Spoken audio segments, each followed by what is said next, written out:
gracias. Me da gusto, Alejandra, volver a verlos por acá. Creo que ya estamos la mayoría, entonces vamos a dar inicio, ¿les parece? En Sí. lo que se van integrando el resto de los compañeros. Gracias.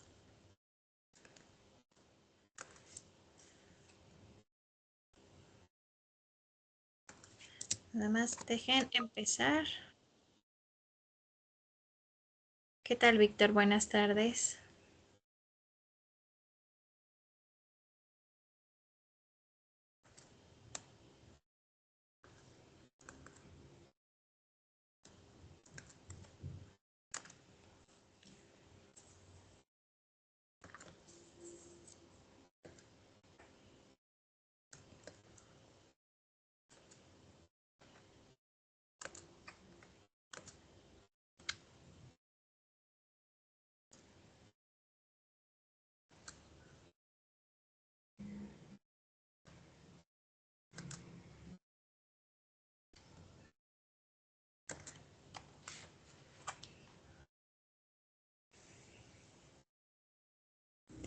Listo.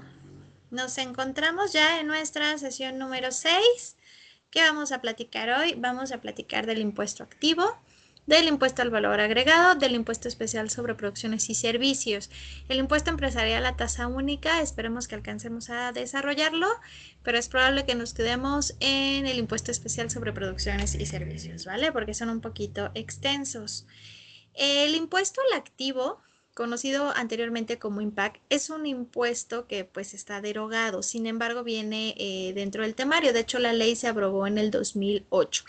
Básicamente fue un impuesto, obviamente de manera federal, que se grababa en los activos que tenían las empresas, independientemente de que tuvieran utilidades o no, simplemente por los activos que las empresas tenían una tasa determinada, ¿vale?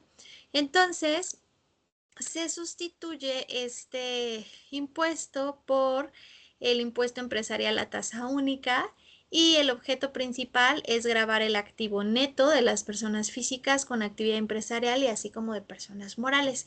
Que les digo que este último impuesto, el empresarial a tasa única, es el que vamos a tratar de abordar el día de hoy o la siguiente sesión empezaremos a trabajarlo. Pero básicamente el impuesto al activo no es un impuesto ya que tengamos de manera vigente, pero sí tuvo una sustitución. Entonces eso es importante que lo determinemos. Hasta ciertos puntos que cuando los analizamos o vemos suena un poquito, ¿cómo llamarlo? Sí, agresivo el decir que simplemente por los activos, independientemente que tengas o no riqueza del mismo, vayas a pagar un impuesto. Entonces, este tipo de impuestos siempre causan un poquito de ruido y más cuando son de manera federal, porque pues finalmente, digo, obviamente no quiere decir que de manera local no, pero estamos obligados a este cumplimiento y suele ser como el que nos cause más ruido. Pero bueno, les digo, vamos a irlo viendo. ¿Quiénes son los sujetos? Las personas físicas con actividad empresarial, las personas morales que residen en México. Esta parte de las personas residentes en México, hablando de personas morales, siempre tenemos que determinar, ¿no? Todas estas producciones, bienes, servicios y activos tienen que estar dentro de territorio nacional. Bueno, se tiene que residir. La base es el valor del activo, los activos financieros, el inventario, el activo fijo, los terrenos es un ejemplo de ellos. Fíjense aquí los activos fijos que nosotros podemos determinar e incluso son hasta las marcas, ¿no? Las marcas se pueden llegar a considerar un activo fijo. Entonces hay que analizar cuáles son los elementos que sí se van a incorporar y cuáles no. Están tasados al 1.25 anual sobre el valor del activo, que realmente en términos empresariales pues es muchísimo. O sea, no estamos hablando de cualquier cosa. Y la finalidad es evitar la evasión fiscal cuando la empresa reportaba pérdidas constantes en el ISR, o sea, decía, pues no gano, hay más pérdidas que utilidad, y entonces se toma la determinación, les digo, de incluir un impuesto diferente, pero bueno, debido a la naturaleza y a las condiciones que les comento, que pues sí, o sea, puedes evitar la evasión fiscal, pero realmente estás hablando de la misma cuestión de los activos, entonces que de hecho en algún momento fueron tasados por algún otro impuesto, pues suele ser un poquito incómodo, por así llamarle. Y les digo, ya no se aplica porque fue derogado, pero tenemos pues su pequeño sustituto, ¿no? Entonces este sustituto va a ser como ciertas funciones que estaban orientadas al mismo fin. Digo, básicamente eso habla de ese impuesto. Ustedes en plataforma pueden encontrar un poco más de información, pero no me gustaría abordar mucho tiempo en ese tema, por lo que les digo, al ya tenerlo derogado, pues ya no tendríamos razón de estar viendo un gran desarrollo porque ya no es aplicativo en este momento. El que sí es el impuesto al valor agregado, el famoso IVA, ¿vale? Este impuesto sí o sí lo tenemos al día de hoy vigente y es un impuesto que realmente sí tenemos más contacto que algún otro. De hecho, todas las personas que llegamos a consumir lo encontramos, entonces terminamos cubriendo el pago. Realmente ya es algo que por uso y costumbre estamos habituados, o sea, no necesitamos que alguien nos explique o nos platique de qué trata, porque ya lo sabemos a grandes rasgos y ya es parte de nuestro consumo. Nadie determina cuánto estamos pagando de IVA. Cuando vamos a la tiendita, compramos, consumimos y no nos preocupamos o no nos podemos a pensar si estoy pagando el IVA o no lo estoy pagando. Tiene una ley específica, la ley de impuesto al valor agregado, la conocemos como el IVA, que les sugiero que la puedan descargar, por favor, para que podamos analizarla más a detalle. En esta ocasión no les puse muchos artículos para que podamos ver un poquito más de precisión, pero principalmente artículo primero y artículo segundo de esta ley son como nuestras referencias de lo que, bueno, del primero al sexto, son los que nosotros tomamos en cuenta. ¿Qué sujetos tenemos? Tenemos a las personas físicas y morales que realizan actos grabados. La base que tenemos es la contraprestación, es decir, el precio del bien o servicio y bueno, que tengamos una tasa en México. Tenemos tasado al 16% de manera general, pero hay ciertas excepciones que ahorita vamos a ir viendo y ciertos productos exentos. Tenemos una tasa del 0% en alimentos, medicamentos, exportaciones, les digo algunas cuestiones, no en todos los sentidos, y exento la educación, servicios médicos y casa habitación, que les vuelvo a repetir, hasta cierto punto, no todo está exento o no todos los productos o servicios van a entrar en este 0%. Ahora sí, hablando como regla general, pues tenemos la tasa del 16% que les decía que es el artículo primero. Todo acto que nosotros realicemos va a estar grabado al 16%, que ese sería el objeto pues, de esta cuestión, salvo que exista la disposición expresa en exención o la tasa cero. Por eso les digo, hay que analizar que debe de estar plenamente señalado. De lo contrario, pues no estaría como tasa cero.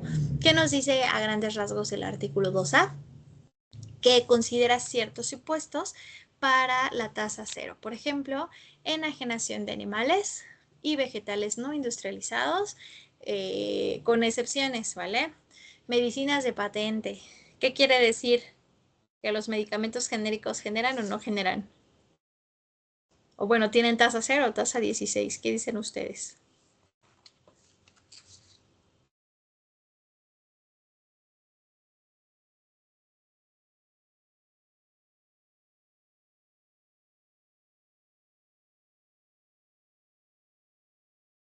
Los escucho, los leo.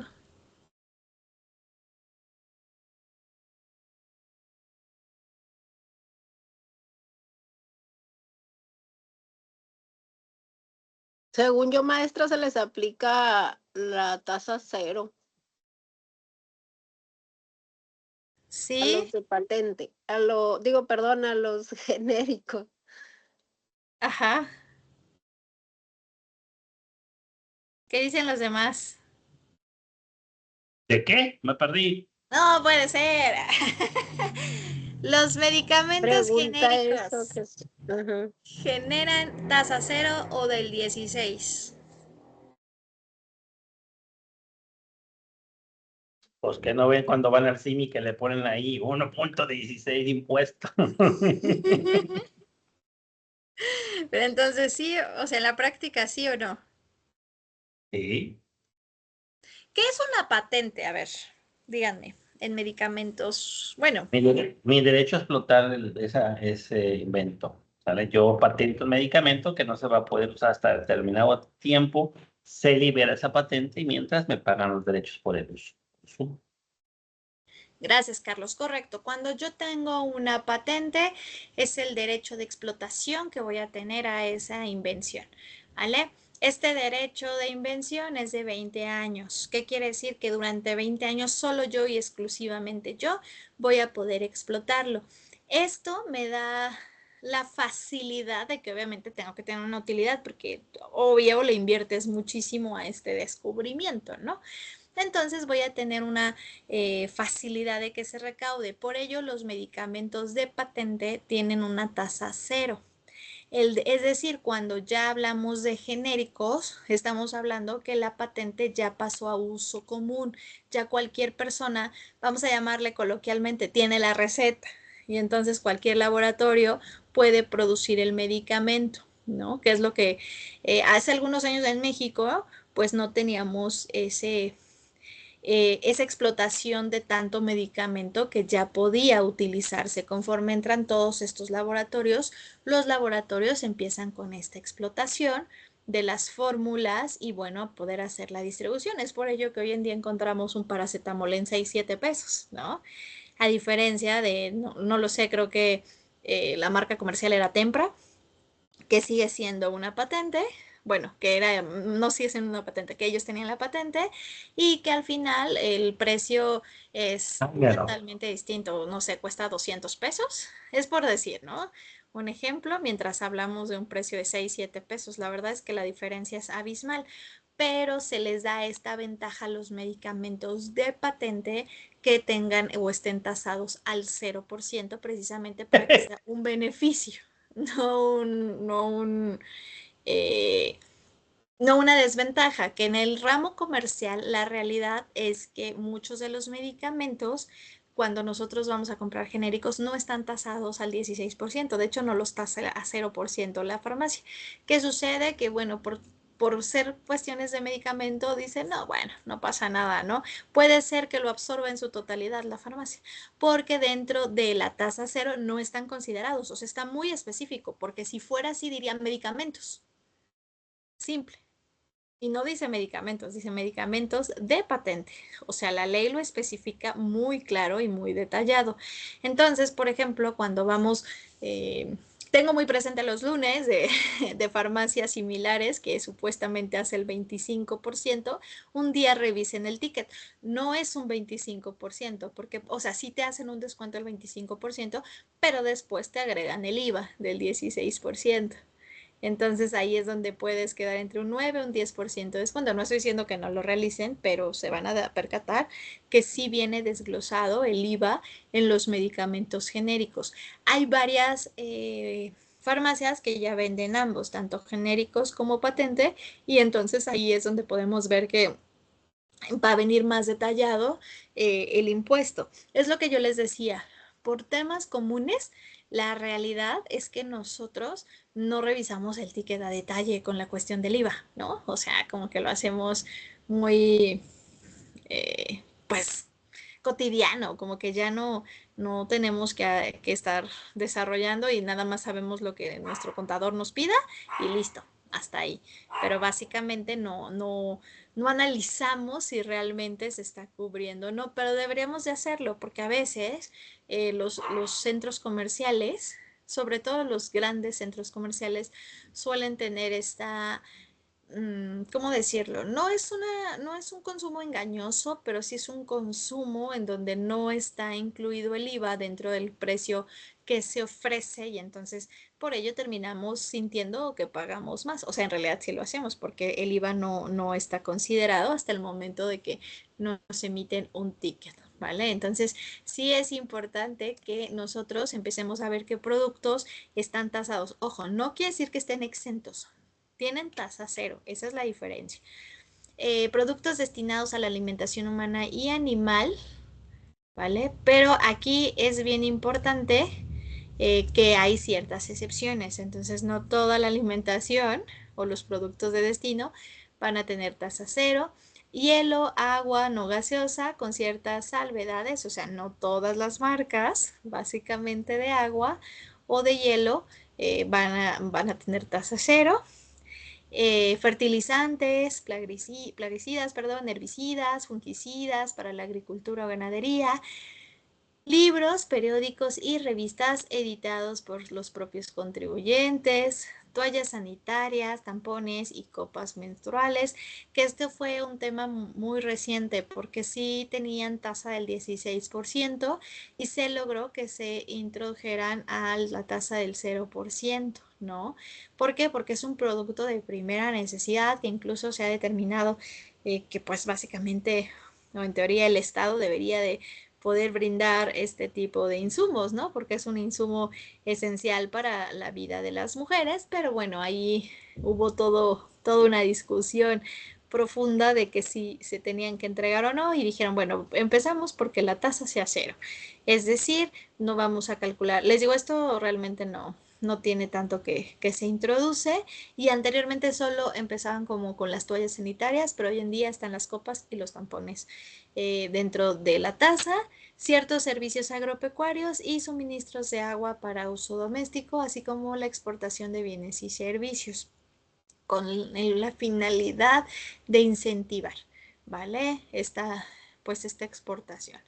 ¿Qué nos dice la ley? La ley básicamente nos está diciendo que los alimentos que están preparados para consumo en el lugar o establecimiento que se enajenen e incluso todos los alimentos que pues ocupamos para llevar o entregar a domicilio causan el 16%. Entonces, muchas personas creen que todo alimento es 0%, no es así. Todos los alimentos preparados pues no funcionan de esta manera. Entonces, cuando nosotros lo hacemos ya determinado, decimos, no, pues no van a poder ser tasados al 0%, porque hay personas que, por ejemplo, van a comer independientemente del servicio, algún restaurante o alguna cafetería, dicen, bueno, pero son alimentos, no deberían de generar IVA, todos generan IVA. Les digo, entonces es cuestión de que nosotros analicemos y venga plenamente desglosado, bueno, antes que hablemos de una factura, en nuestro ticket de consumo, para que sepamos realmente de qué estamos hablando. El 16% no es una cantidad leve, o sea, sí es una cantidad que impacta a nivel económico, ¿no? Entonces sí es una cantidad que al final en un consumo, pues sí nos damos cuenta que es trascendente y es importante. La parte de los animales, acuérdense que los animales hoy en día hay toda una contradicción en los animales, pero no todos los animales ya son comercializados de la misma forma. ¿Se acuerdan que antes iban, no lo sé, a todas estas tiendas que había de mascotas, Petco, mascota, etcétera? Y podíamos comprar animales para, pues, tenerlos dentro del hogar, ¿no? Perritos, gatitos, etcétera. Hoy en día ya no es así. Está muy limitado el poder adquirir un animalito para evitar como todo este maltrato animal que con el tiempo y los estudios nos han dado, ¿no? Entonces ya estamos hablando más de animales utilizados para servicios de trabajo, para granjas, ¿no? Que es donde encontramos ya una mayor cantidad, pero aún así si vamos, todavía los peces los siguen comercializando en estas tiendas. Creo que algunos, no digo no todas las especies, afortunadamente para los animalitos, pero sí podemos encontrar. Entonces también tienen una tasa cero, que les digo, hay que analizar muy bien si estamos hablando de tasa cero o estamos hablando de una tasa del 16% o es una exención, ¿vale? ¿Dudas hasta aquí? ¿Comentarios? Entonces, ¿por los peces también cobran IVA o por los peces no? No, lo cobran al cero. O sea, bueno, Mm, sí tiene una tasa, pero es tasa cero. Aquí entra también en el inciso B del Regreso. artículo, ¿qué? ¿2? ¿O cuál estamos? Artículo Sí, 2A. ¿verdad? que es enajenación de animales y vegetales Ay, no industrializados. ah, Y ok. hay ciertas excepciones. Ok. Gracias, maestra. De nada. Ahora, las exenciones son supuestos en lo que la ley expresamente dispone que no se pagará el impuesto. Aquí no es que haya una tasa cero, sino que no pagamos el impuesto. Lo encontramos en el artículo 9. Entonces, ahí podemos ver. Opera por razones políticas, sociales y técnicas. Por ejemplo, el artículo 15 de los servicios exentos me enumera diferentes servicios, ¿no? Operaciones financieras, ciertos servicios vinculados a vivienda, comisiones de afore, enseñanza, transporte público terrestre de personas, servicios médicos y cualquier otro supuesto previsto por la ley. Esto es bien importante porque acuérdense que aquí pueden ir aumentando, pero bueno, las comisiones de la afore y todos los servicios que se vinculan a la vivienda y a la enseñanza, pues obviamente es algo trascendente o algo importante que nosotros tengamos que ver porque, bueno, no se debería de cubrir. Acuérdense que también estamos hablando de ciertas cuestiones. Los servicios médicos sí son servicios que están exentos, pero hay que analizar qué servicios son los que tienen esta disponibilidad. O sea, es decir, si vamos con el médico, pues no vamos a tener una tasa ni del 0 ni del 16. Estamos exentos al mismo, pero ojo, una cuestión es el servicio médico y otra cosa es el servicio hospitalario, porque a veces van a encontrar que los hospitales me dicen, o sea, los honorarios médicos sin problema, no tienen una tasa. Pero el cuarto en el que te vas a quedar, que es de 5 estrellas, que tiene un pequeño jacuzzi, vista al mar casi casi, ese claro que sí va a estar tasado al 16%. Entonces hay ciertos productos, ciertos servicios dentro de mis mismas cuentas que decimos, es el servicio hospitalario o es el servicio médico que no va a estar considerado. Entonces, no sé si alguna vez les ha pasado en algún hospital particular, cuando les entregan su factura, cómo viene desglosado y que realmente la parte que nosotros podemos deducir en dado caso o el IVA que se traslada es de algunas cuestiones y otras no. ¿Han visto alguna vez una factura o les ha pasado? Que algunas cosas sí se pueden deducir y otras no, sí. O de los servicios médicos que vienen, por ejemplo, los honorarios no tienen IVA, pero dentro de la Ajá. misma factura, el servicio hospitalario sí. Entonces, les recomiendo que cuando, ojalá y no, pero si llegaran a ocupar, bueno, no lo sé, alguna cuestión tal vez de cirugías, de belleza, cosas así, revisen las facturas para que vean cómo vienen desglosados e incluso nos hacen como dos facturas, ¿no? La factura de los servicios médicos, de los honorarios y la parte hospitalaria. De hecho, es por ello que en ocasiones hasta llevamos a nuestros propios médicos, nuestro equipo médico y solo rentan las instalaciones. Sí, sí sé, eso pasó cuando tuve a mi bebé, así lo manejaron. Y te cobraron IVA. Ajá, y hicieron así, no iba incluido los honorarios de los doctores y así hicieron sus facturas separadas. Ujú. Sí, por cómo va tasado y porque obviamente al momento del traslado del impuesto, pues ahí es donde podemos ver. Ok, diferencia clave entre exento o el 0%. Exento, no se paga IVA, pero la operación no conserva en principio los mismos efectos que una operación grabada para fines de acreditamiento. 0%, si es operación grabada, solo que la tasa es un 0, normalmente resulta más favorable en materia de acreditamiento. Esto sí lo debemos de dominar cuando estamos hablando del pago de los impuestos, ¿no?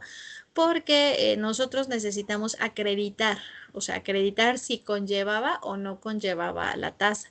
O sea, es decir, si los productos que estoy considerando vienen exentos y no va a haber esta retención, porque puede ser que no, pues no esté desglosada, o si tiene tasa pero es del 0%, y obviamente va a ser más sencillo poder acreditar dentro de mi declaración que estamos hablando de una tasa cero, ¿vale?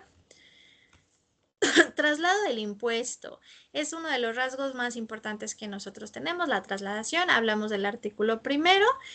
Ordena tal cual al contribuyente que traslade el impuesto en forma expresa y por separado a todas las personas, ya sea físicas o morales, que adquieran el bien, reciben el servicio o lo usan o gozan temporalmente, ¿vale? ¿Qué significa jurídicamente el trasladar? La ley lo explica como que consiste en el cobro o cargo que el contribuyente hace al cliente por un monto equivalente al impuesto. Esto confirma que el contribuyente legal, va obviamente hablando del IVA, y quien soporta su carga económica no son la misma persona. ¿Ok? Entonces, ¿quién va a trasladar, más bien, quién va a cubrir esto? El último consumidor. Básicamente es el que va a llevar a cargo esta cuestión. Entonces, digo, es importante que siempre veamos que no siempre es esta misma persona. Esto es esencial. ¿Qué nos dice el artículo 1b?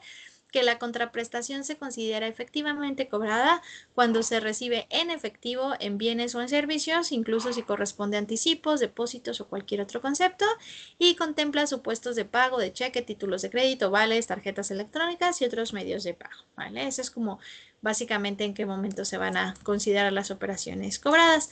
Aquí tenemos un pequeño ejemplo para que veamos.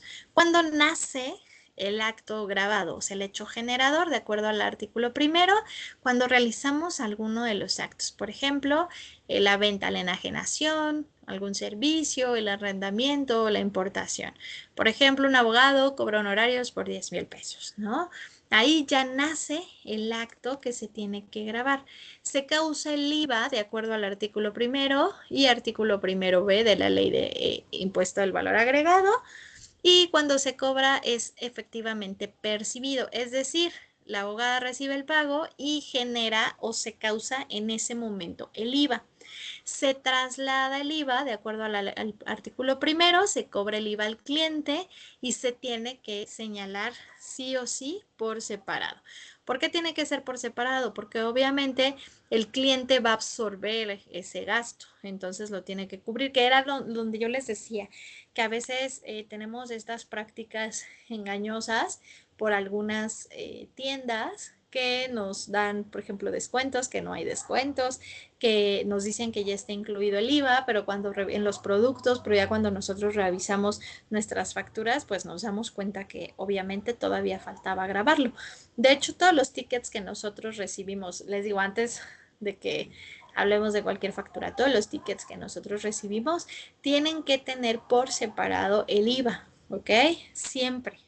Estamos hablando de operaciones de personas que obviamente tienen negocios formales y negocios que pueden tener esta facilidad de entregarlos. Claramente si vamos a la tiendita no nos dan ni ticket y no nos van a desglosar nada, ¿no? Nada más nos van a poner nuestra notita de revisión y nuestros 50 pesos y listo, se acabó.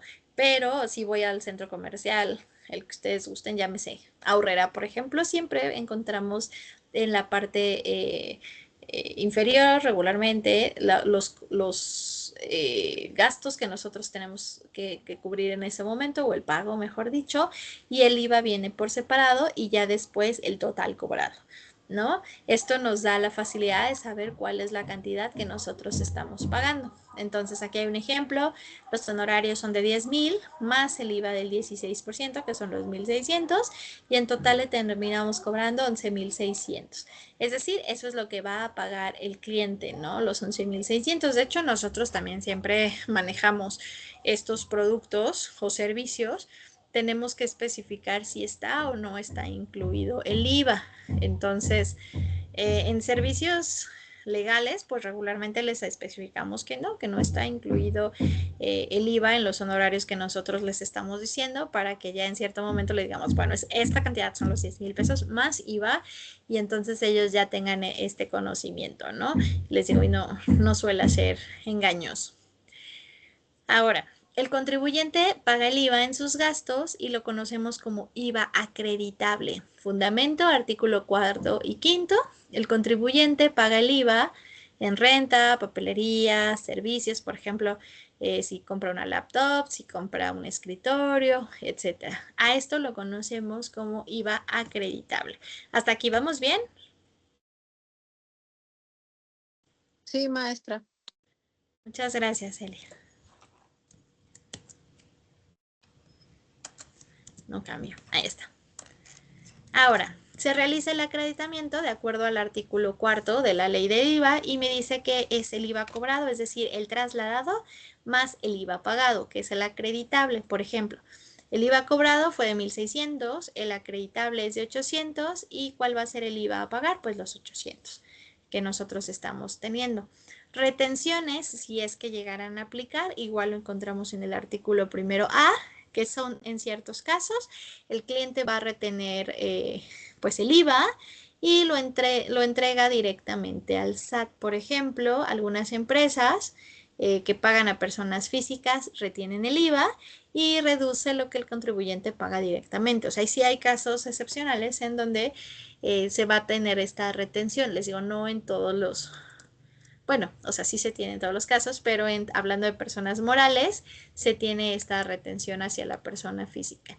La determinación mensual, conforme al artículo 5, cada mes se debe de calcular el total del IVA cobrado, el total del IVA acreditable y cuál es la diferencia, ¿vale? Es un impuesto mensual y es un impuesto definitivo, entonces se tiene que pagar ante el SAT. De acuerdo al artículo 5, se paga más tardar el 17 del mes siguiente. Por ejemplo, si el IVA es de abril, lo vamos a pagar antes del 17 de mayo. O sea, es nuestra fecha límite para que nosotros lo consideremos y esto lo tenemos que estar revisando. Digo, depende muchísimo de las actividades que nosotros realicemos para poder considerar si tenemos que hacer este traslado o no. ¿Dudas, comentarios hasta aquí?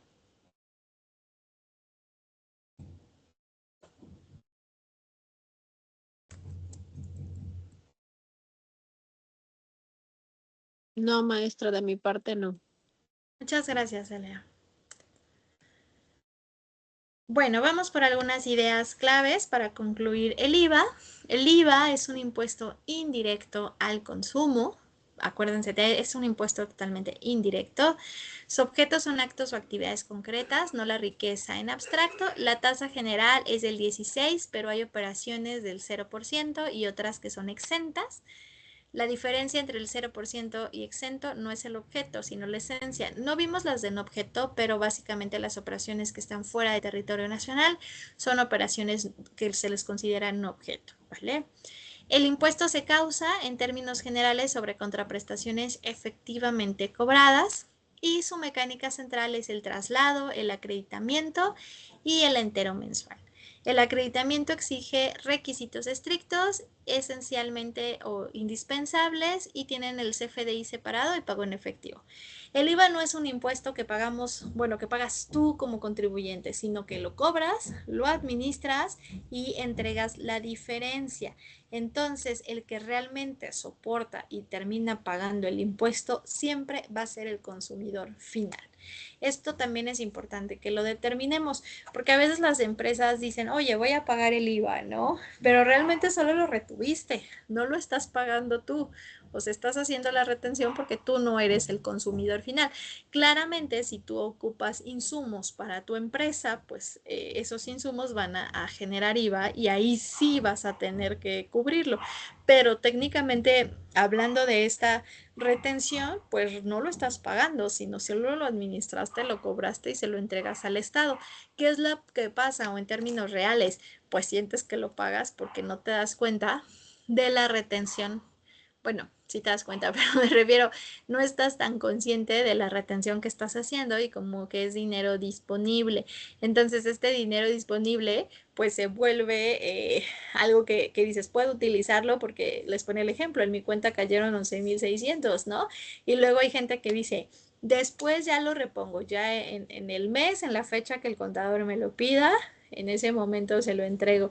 Y ya cuando el contador nos dice, ¿sabes qué? Hay que hacer el traslado correspondiente, pues se nos hace pesadísimo porque ya no lo gastamos. Entonces sentimos que nosotros lo estamos pagando, pero ¿quién lo pagó en realidad? El cliente. O sea, el cliente es el único que que lo tiene que pagar. Entonces, ahí es donde sentimos esta, ¿cómo decirlo? Esta presión de que se debe de cubrir. ¿Ustedes en general tienen algún tema con el IVA? O sea, ¿si es algo que tienen que retener o no? Maestra, por ejemplo, yo tengo una duda. La otra vez fui a un laboratorio y les pedí que necesitaba factura y me dijeron que ocupaba pagar como una diferencia si quería factura, o sea, me iban a cobrar más. El 16, el IVA. Ajá, no recuerdo cuánto, pero sí me acuerdo que hasta lo pagué en efectivo porque ya me habían hecho el descuento por mi tarjeta y me dijo, ¿requieres factura? Y le digo, sí, me dijo, pero serían, no me acuerdo cuánto me cobró. El caso es que pagué así en efectivo y dije, ¿por qué me cobró si le pido factura? Entonces es eso, que no me cobran, no todos los lugares lo aplican así, ¿no? O como no le dije a tiempo que quería factura, por eso me lo cobró después, ¿o por qué será? Porque los costos que ellos tienen, sobre todo los laboratorios o bueno, cuestiones competitivas, no incluyen el IVA porque digo, no lo sé, pero muchas de esas operaciones no están reportadas o registradas. Entonces no entra como una utilidad para ellos. En el momento que nosotros les pedimos una factura, obviamente ellos están teniendo esta utilidad y entonces empiezan a generar estos impuestos que deben de ser trasladables. O sea, es decir, si nosotros no pedimos factura, pues ellos no le acreditan al SAT que brindaron ese servicio. Es lo mismo que los honorarios. Si yo no cobro, bueno, si a mí no me piden una factura, pues no voy a trasladar porque no voy a reportar que realicé ese servicio. Entonces puede ser que mi costo sea menor. Puedo decir, bueno, nada más te voy a cobrar los 10,000 pesos, ¿no? Cuando en realidad pues tendría que retener el IVA al cliente porque yo lo tengo que trasladar, pero en el momento que yo le cobré esa cantidad, pues básicamente yo estoy diciendo que gane 10,000 pesos y que voy a generar pues también ISR. Entonces es por ello que hacen sus operaciones. Está mal, o sea, realmente no es Sí, algo. pues uno lo ve mal, pero como dice, no me lo cobraron y ya cuando dije que sí quería, y entonces ya me dijeron, pero tiene un costo de, no recuerdo el porcentaje, andaba yo apurada, pero me acuerdo que dije, bueno, pues ni modo, lo pago, yo quería factura. Sí, porque las necesitamos. De hecho, hay muchos servicios que nos dicen, ¿vas a querer factura para darte el costo? Y si no, no. Adelante, Carlos. La Ley Federal de Protección al Consumidor, artículo 7 bis, obliga a tenerlos publicados con IVA. Sí, sí, sí me Claro. acordé de eso, de todo eso, pero yo ocupaba en ese momento. ¿Sabes qué, Carlos? Sí los publican con IVA supuestamente, pero si han visto los laboratorios, bueno, no, realmente no los publican, no tienen a la vista los costos en realidad de todos sus servicios. Tienen como muy genérico, entonces cuando tú vas a hacer una cotización, suelen darte pues a medias la información y por eso te preguntan, entonces está muy mal, o sea, era lo que les decía al inicio, son estas publicidades hasta ciertamente engañosas, ¿no? Y que se vuelven competitivos, porque pues cuando tú cotizas con un laboratorio en el cual sí van a tener IVA y en el que no, pues obviamente ese 16% sí hace una diferencia entre que decidas consumirlo o no.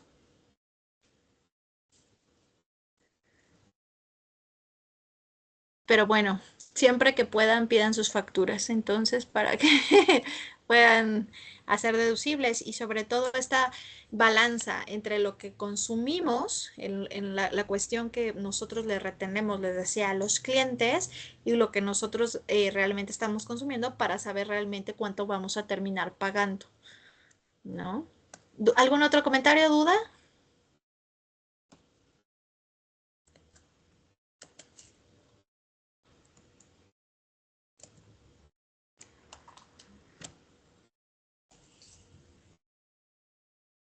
Ok, seguimos. Impuesto especial sobre productos y servicios. Esto se enloqueció.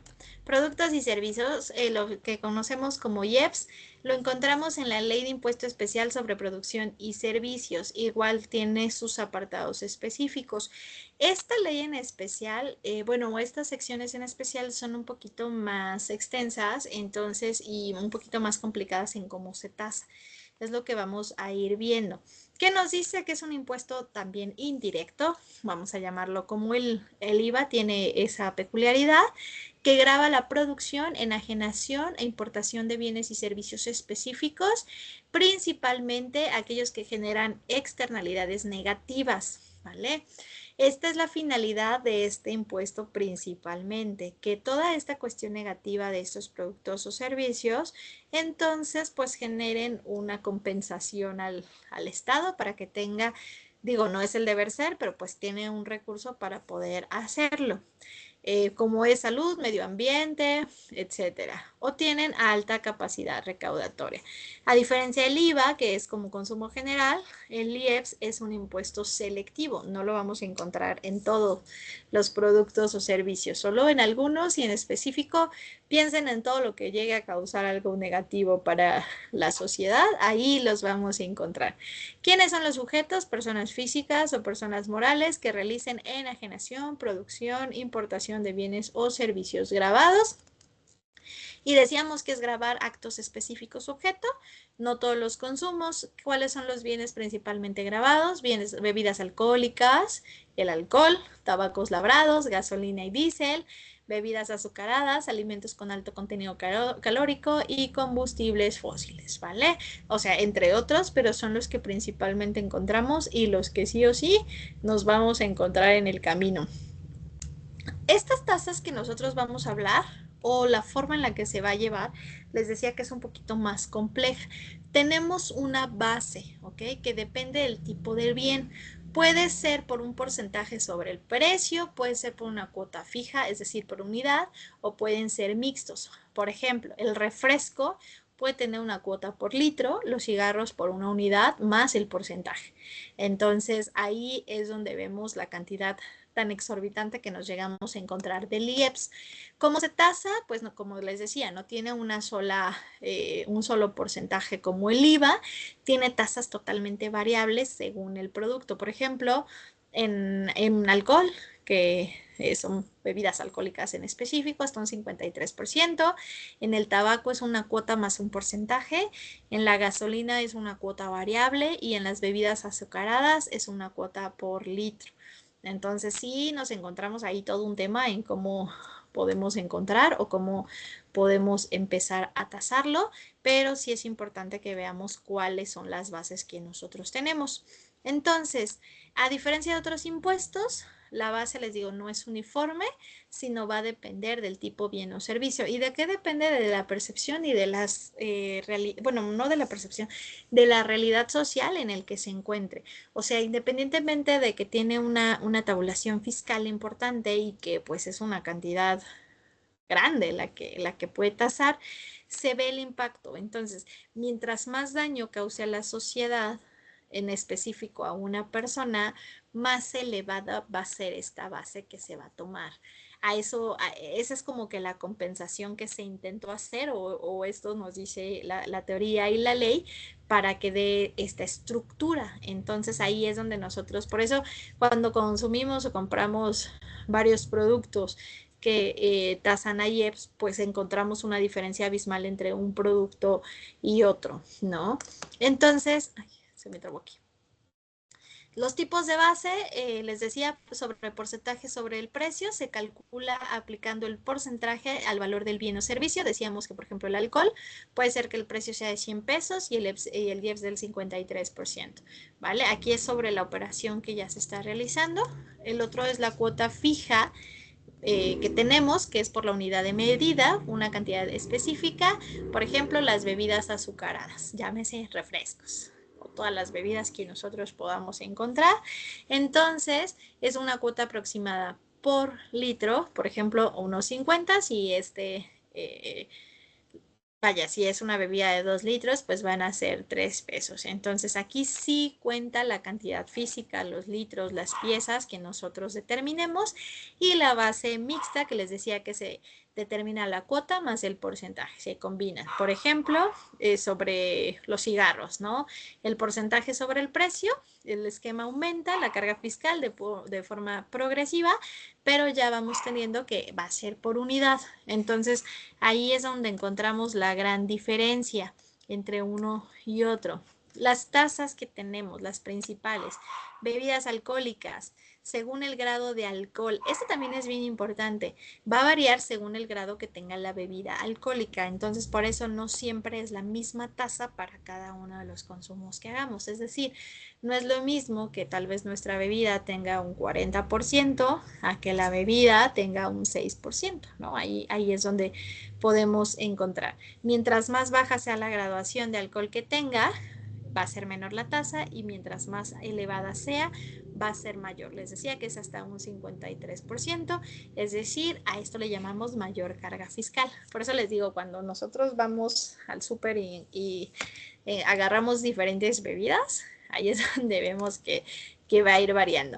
Los tabacos labrados es una cuota por cigarro sobre un porcentaje, y que busca este modelo encarecer el producto para que se reduzca el consumo. Y la verdad es que sí, sí lo encarece, ¿no? Yo no fumo, o sea, no tengo ese consumo, pero sí he visto el costo de los cigarros y es excesivamente caro. O sea, me parece que una cajetilla, digo, ya lo habíamos platicado, está entre 103 y 110 pesos, ¿no? Entonces, sí, o sea, estamos hablando básicamente de que un tercio del salario mínimo. Es muchísimo lo que se está pagando por este tipo de productos, y lo que lo encarece es el IEPS, o sea, realmente no es otra cosa. Igualmente los refrescos. Hoy en día un refresco es sumamente costoso. ¿Por qué? Porque digo, no nada los refrescos, también todos los juguitos, ¿no?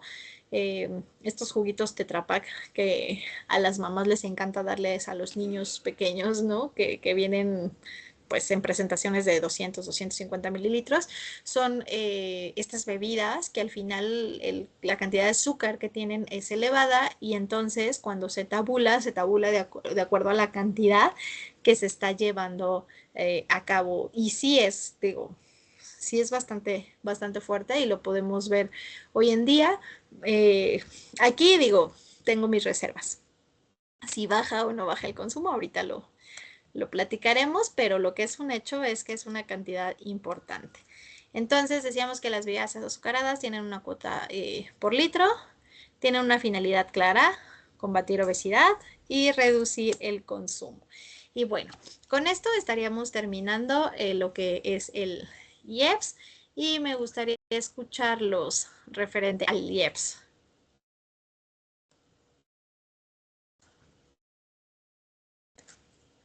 Porque hoy andan muy callados. Maestra, entonces, ese es el objetivo de que cueste más caro lo que es chatarra, de que baje la obesidad, pero la gente lo sigue comprando. Sí, Celia, ese es el objetivo. O sea, el objetivo es reducir el consumo. Le llamamos como una intención extrafiscal, ¿no? O sea, si bien vas a fiscalizar y va a tener obviamente el Estado un ingreso, el Estado no le interesa tener un mayor ingreso porque nada más porque sí, sino porque dice, si yo te subo el aumento a tu consumo, pienso yo que vas a dejar de consumir, y entonces no va a haber tanto daño. Ahora se supone que al mayor pues incremento, esa cantidad recaudada pues debería de servir para todos los daños que está ocasionando a la salud pública. Que, que ahí tenemos un tema, ¿no? Importante, o sea, no se ve reflejado realmente estas aportaciones tan grandes, pero a título personal, yo creo que las personas en general no dejan de consumir estos productos, a pesar de lo caros que son. ¿Alguien más? No, aunque traiga muchos sellitos y así. No. Ya no los deberían de vender, yo opino. Es que los que somos, por ejemplo, a mí la coca, me encanta la coca. Entonces, por más que uno quiera, dices, no importa que suba de precio, vuelves a comprarla, ¿no?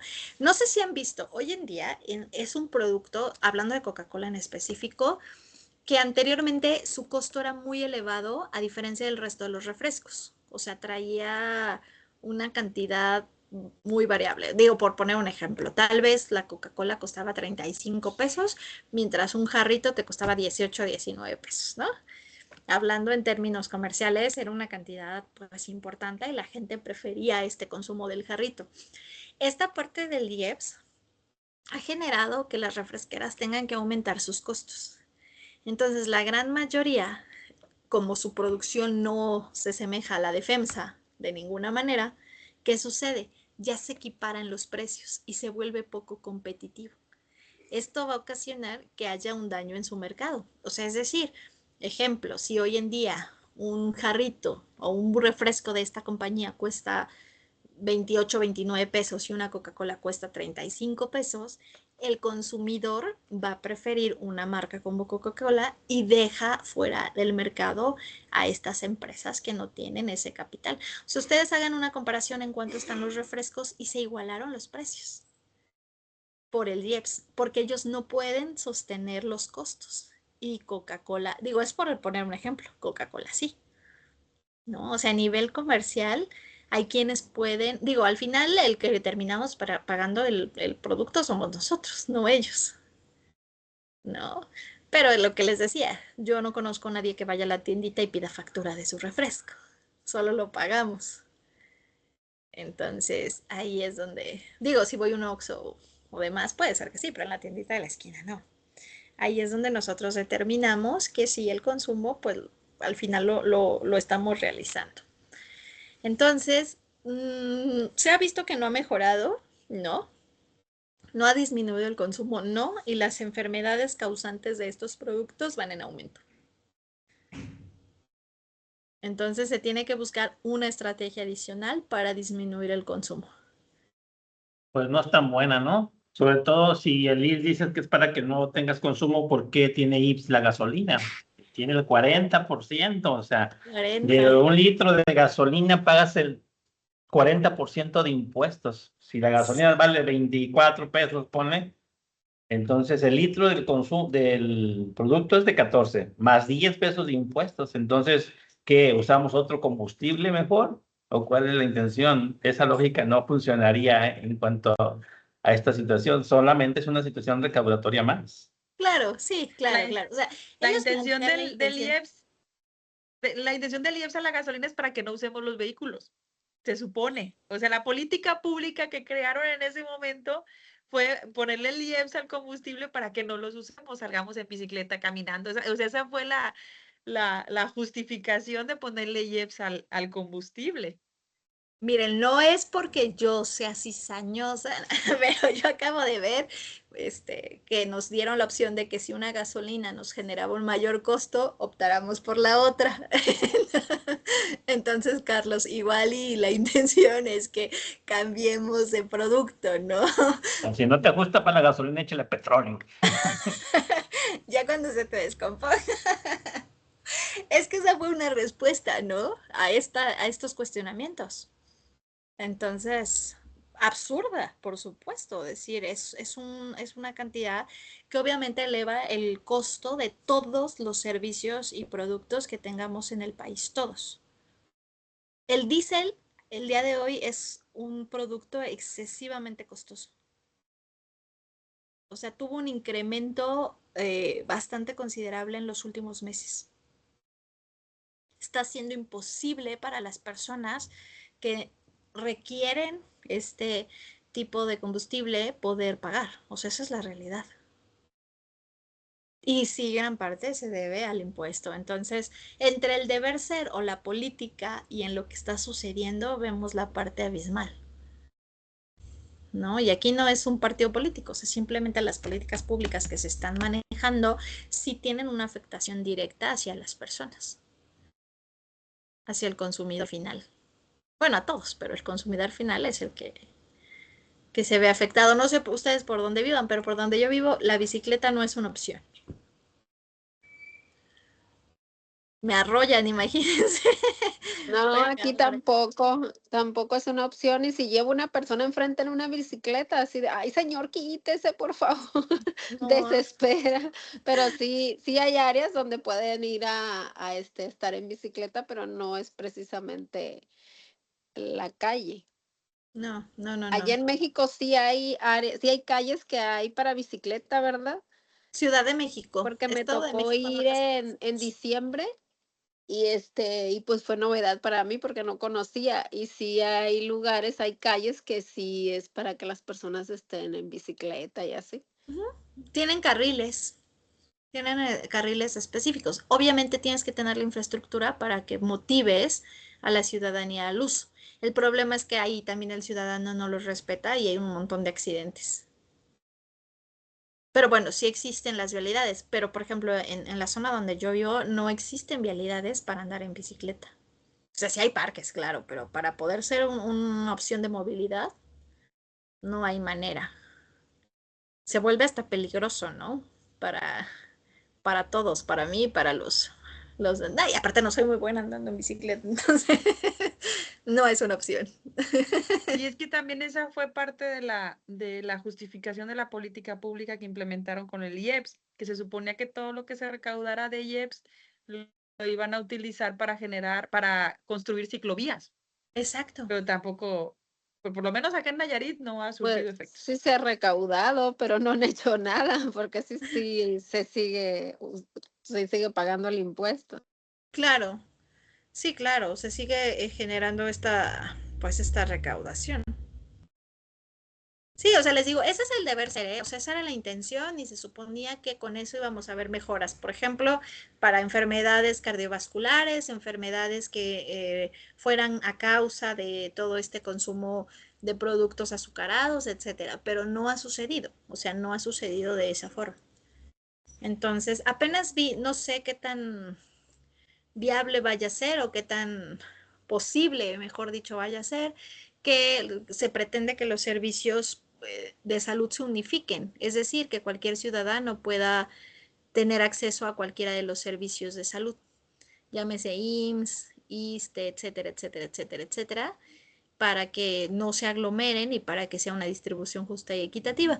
Vamos a ver cómo sale la política pública, cuál es la intención y ver si realmente va a ser algo que funcione, ¿no? Que primero sea posible y luego ya aplicada que realmente funcione. Entonces, precisamente porque el sistema de salud, eh, no me atrevería a decir que está colapsado, pero sí tiene graves problemas por todas estas enfermedades, ¿eh? O sea, más allá de todas las enfermedades que existen, el incremento de enfermedades por cierto producto, ciertos consumos, sí ha aumentado. Entonces ahí es donde podemos encontrar la respuesta si está funcionando o no, pero bueno, al final del día lo terminaremos pagando. Lo consumimos y lo pagamos. Pues no sé si tengan alguna duda, algún comentario.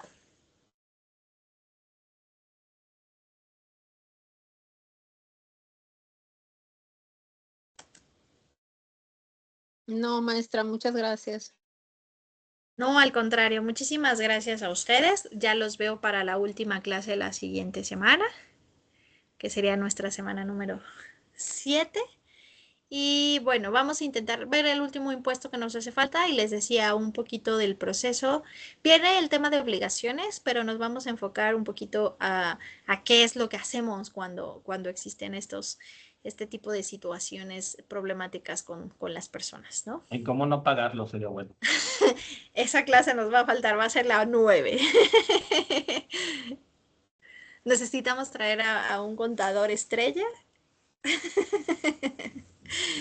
para que nos dé sus tips, sus mejores tips. Nos va a cobrar muchísimo, mejor no. Pero bueno, muchísimas gracias por haberse conectado.